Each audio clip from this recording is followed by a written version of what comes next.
هنتكلم يا شباب عن السيلولار ريسبونس تو انجري. انا دلوقتي حصل عندي اصابه، حصل عندي انجري، ايا كان الحاجه او الانجري دي بالنسبه للخليه. طب هي هتبدا تريسبونس ليها ازاي وتستجيب ازاي؟ تمام كده عرفت المحاضره هتدور عن ايه.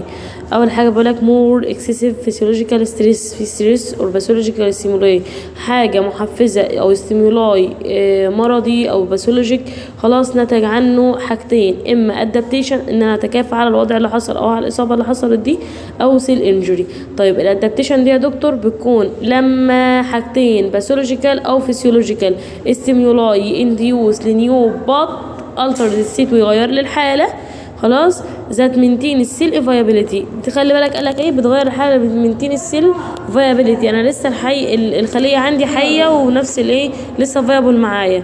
فبالتالي دلوقتي قالك دلوقتي عندي هايبربليزيا، هايبر اتروفي او تضخم في الخلايا، اتروفي نفسه، ميتابوليزيا تكاثر بقى في الخلايا والكلام ده كله اكتر او حصل نمو ليها تمام. طيب السيل انجري بقى دي بنعرفها كانها او بنقول ان هي defined as morphological او functional changes، يعني حصل تغيرات وظيفيه او الاثنين سواء ده او ده اربص as a result of variety of stresses the cell encountered. يعني يا شباب ان ده بيكون نتيجه لان انا عندي مجموعه من التغيرات اللي حصلت بالنسبه للخليه. طب يا دكتور ايه الاسباب اللي او الكوزز اوف السيل انجري؟ قال لك عندنا هايبوكسيا، انفكشوس ايجنت. هايبوكسيا يعني حصل نقص في الاكسجين بتاع الانسجه عندي، تمام، وده المين كوز في السيل انجري. يبقى لما يجيب لك ويقول لك نوت از ذا مين كوز ان السيل انجري، السبب الرئيسي في اصابه الخليه وهكذا، نختار ايه؟ نختار الهايبوكسيا عشان لسه عندك عوامل كتير، 7 من العوامل يا شباب.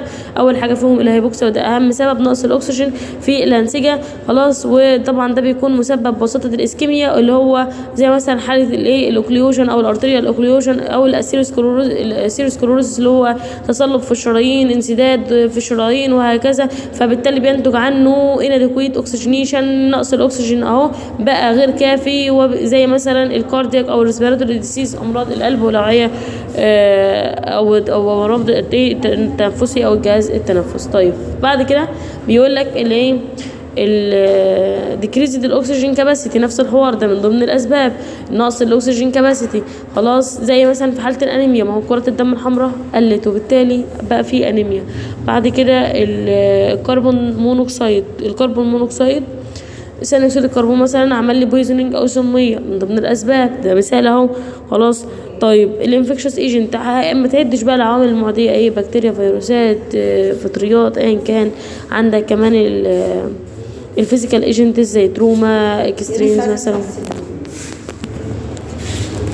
نرجع تاني يا شباب، كنا وصلنا لحد ان احنا بنتكلم على الانفكشوس ايجنت، بكتيريا، فيروسات، قلت لك انواع كتير.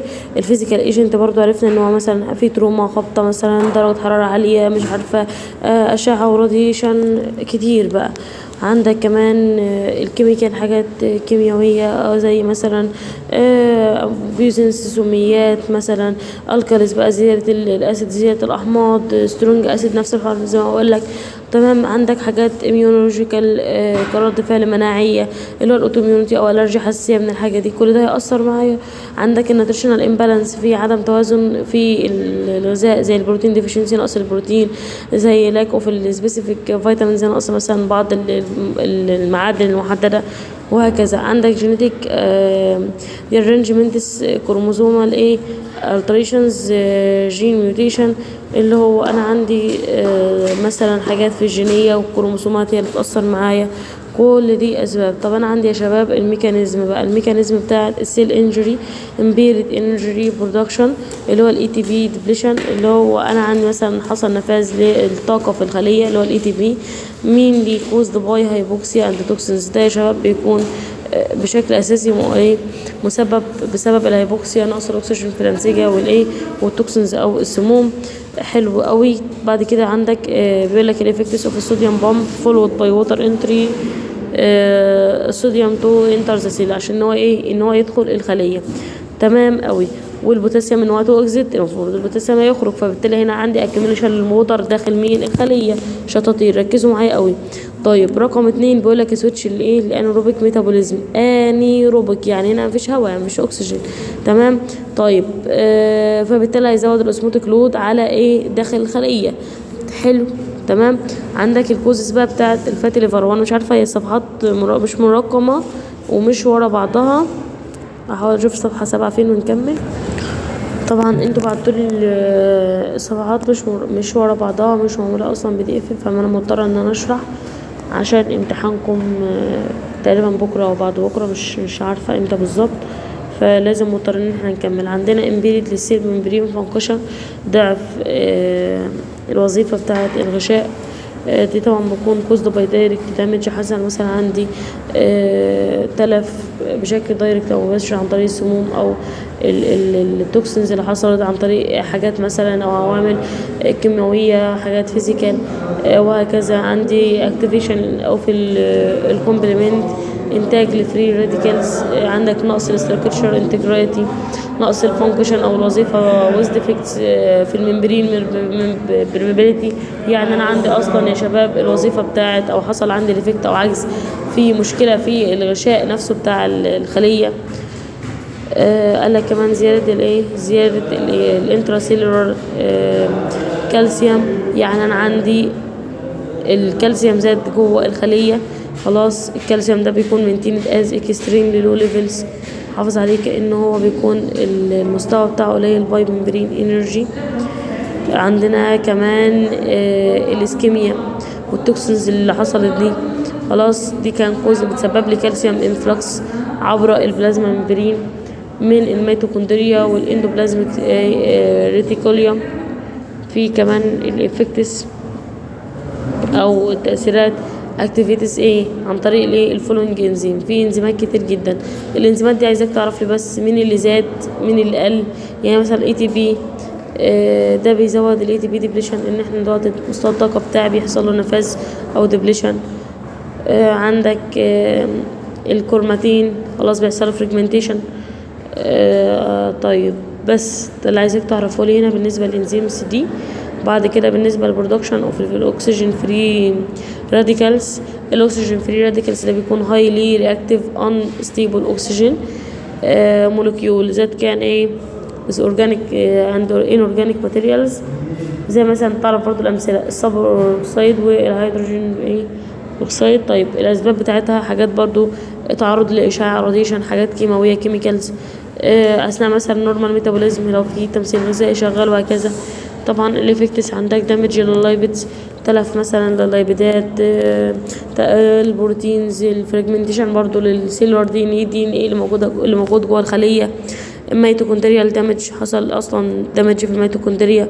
طب ايه الافكتس اللي هتحصل بسبب ده يا شباب؟ هيبقى رياكشن بتاع الخليه على الانجري. ده بيعتمد على حاجتين، المده والسيفيريتي بتاع الانجري. يعني انا مثلا الخليه اتعرضت ل10 دقايق مثلا من الاصابه، وكانت الإصابة سيفير جدا أو شديدة جدا، فتعتمد على ده.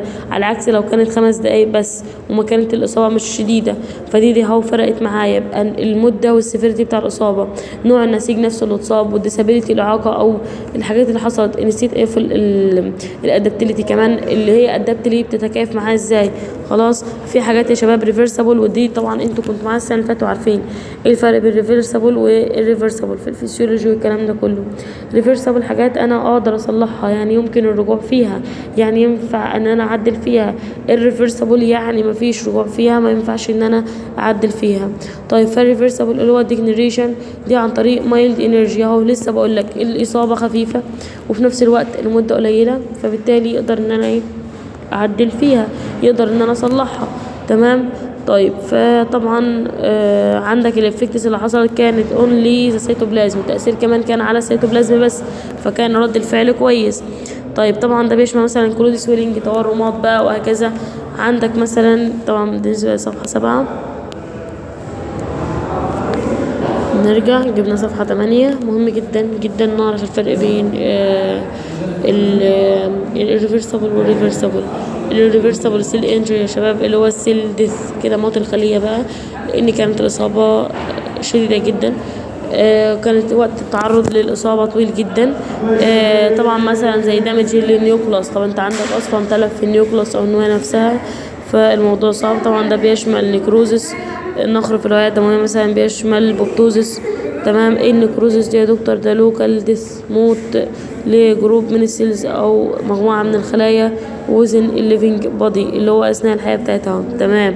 ده النيكروزس، موت الجزء مثلا من خلية ما وصلوش دم، فبالتالي ما وصلوش النيوترينتس او الغذاء بتاعه، فبالتالي هيموت.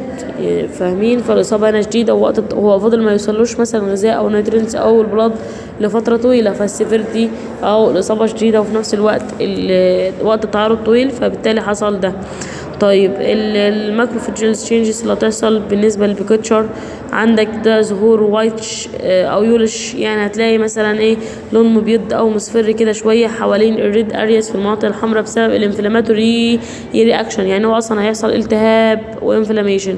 حلو قوي. طيب بالنسبه للنقلير تشينجز او التغيرات اللي هتحصل بالنسبه للنواه، في 3 تغيرات كلهم بقى لايسيس على حسب تحلل حاجه معينه، ديسولف اذا بقى حاجه معينه، شرينكينج مثلا، وهكذا. طب انا عندي سيتوبلازميك تشينجز، التغيرات اللي هتحصل بالنسبه للسيتوبلازم يا شباب؟ طبعا قالك السيل هتصبح سوالن، هتتضخم اكتر، اند مي بي اي فاكيوليتد. عندك ديكريز في الايه، في الاسيدوفيليا مثلا في السيل ممبرين بالنسبه للغشاء يحصل له ايه، لايسيس او تحلل. خلاص. طبعا ده امثله للايه، الحاجات اللي بتحصل. انواع الكواجوليتيف نيكروزس، قالك ان الموست كومن طيب، وده مهم جدا تعرفوا لي عشان الامتحان. ونعرف ان النيكروزس از كولد انفراكشن، خلاص برضو مهمه جدا، انفاركشن يا شباب. عندنا كمان اللي عايزاك تعرفوا لي هنا الاكويفيتيكاف نيكروزس. طبعا انا نعرف ان احنا عندنا هنا بيحصل ابسس او خراج كسبريتيف انفلاميشن، فده من ضمن الحاجات. بعد كده صفحه 9. فين بقى صفحه 9؟ ايه اللي عايزاك تعرفوا لي هنا كمان في صفحه 9 يا شباب؟ طبعا النيكروتيك ليجنز اللي بتكون في بتاعه البرين او المخ او الحبل الشوكي، بنعمل ايه، قتل البلاد سبلاي اللي واصل لها. خلاص. طيب الكوزس نيكروزس مهمه جدا، نعرف ان هي كوزد عن طريق الرجيك رياكشن، رد فعل تحسسي، رد فعل تحسسي او رياكشن. الرجيك رياكشن لايه؟ الرياكشن بتاعها لايه؟ للبروتين. بالنسبه للفات ده، بص فرق لي بقى بين الاثنين، الفات نيكروزس والكوزيس نيكروزس عشان مهمين جدا. ده انواعه ايه؟ ده انزيماتيك ونون انزيماتيك. فرق عشان اللي هيجيلك في الامتحان يقول لك مين اللي انزيماتيك ومين اللي نون انزيماتيك. النون انزيماتيك دي تروماتيك. خلاص. نعرف النون انزيماتيك دي السايتس بتاعتها بتكون فين؟ هتلاقيها في البريست، تلاقيها في السبكوتينوس تيشو، وهكذا. فمهمة جدا. عندك كمان رقم 4 من النيكروزس اللي بتحصل عندنا الفايبرونويد، برضو مهم جدا نعرف ان هي ايه سببها. طبعا هي السين فين؟ بشوفها فين يا شباب؟ في حالة المالجنانت، لو الضغط بتاع الشخص ده والهايبرتنشن اللي حصل ده مالجنانت مش مجرد ضغط عادي. طيب عندك كمان الابتوزس، نعرف يعني ايه اوبتوزس. ده بيكون بسبب السيل ديث اللي حصل في سنجل سيلز، خلايا معينه اور اليمينيتد، فعملت لها ايه؟ لما بيحصل عندي، عارف انت اللي هو دراعك اللي يخونك اقطعه، هو نفس الحوار هنا. الخليه حصل فيها سنجل او حته معينه هي اللي حصل لها اصابه، فببدا ان انا اعمل لها اليمينيتد او اعمل لها ازاله من الليفنج تيشو نفسه، من النسيج الحي نفسه، من الجزء نفسه. خلاص. فانا بعمل ايه؟ الفانكشن از تو اليمينيت الانوونتد سيلز. الوظيفه هنا بتاع الاوبتوزيس يا شباب انا بعمل ايه؟ على فكره دي جايه في الامتحان وهتفتكروني، جاي بجد والله مهمه جدا جدا جدا. انا بعمل ايه؟ الجزء اللي انا حصل له دامج، الجزء اللي هيضرني، الجزء اللي انا مش عايزاه في الخليه الانوونت، ببدا ان انا اعمل له ازاله، اعمل له اليمينيت. الميكانيزم بقى بتشتغل امتى؟ طيب نعرف ان هي طبعا اول حاجه الدي ان اي از، خلاص مهم جدا. ده سين فين؟ في الباثولوجيكال والفسيولوجيكال اثناء الامبريونيجينيسيس برضو. خلاص. ده اللي عايزاك تعرفه لي هنا. بعد كده صفحه 10 تقريبا، دي صفحه 10 مش عارفه والله مش واضحه، فمشوها ايا كان يعني عشان نشرحها. بيقولك ان الديس ده بيكون في بعض السيرتين فيرال انفكشن زي الهيباتيتس، التهاب بقى في مثلا هيباتيتس بي، هيباتيتس سي، ايا كان انواعه. عندك مثلا اليمينيت السيلسيوس دامج الدي ان اي، هعمل اليمينيت الخلايا اللي ممكن تعملي تلف للدي ان اي عن طريق الراديشن اور السيتوكسيك دراجز. ديس في المالجنانت تيومرز ان كان اتروفي. خلاص، فده بالنسبه للحاجات اللي موجوده هنا اللي ممكن مهمه جدا للامتحان. بس كده خلاص، ده اللي عايزاك تعرفه.